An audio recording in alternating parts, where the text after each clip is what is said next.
पूरा लोकल।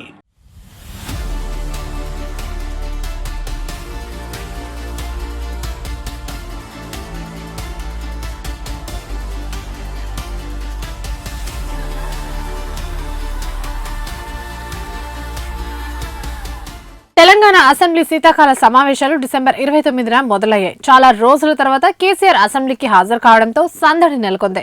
దీంతో ముఖ్యమంత్రి రేవంత్ రెడ్డితో పాటు పలువురు మంత్రులు, శాసనసభ సభ్యులు కేసీఆర్ ను మర్యాదపూర్వకంగా కలిశారు.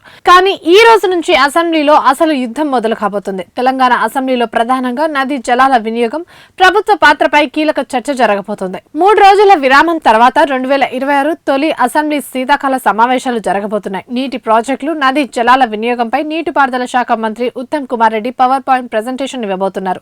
పాలమూరు రంగారెడ్డి ఎత్తిపోతల నీటి ప్రాజెక్టు సామర్థ్యం కుదింపు వెనుక బీఆర్ఎస్ పాలకులు నిర్లక్ష్యం ఉందని కాంగ్రెస్ నాయకులు అసెంబ్లీ వేదిక ద్వారా ప్రజలకు వివరించనున్నారు.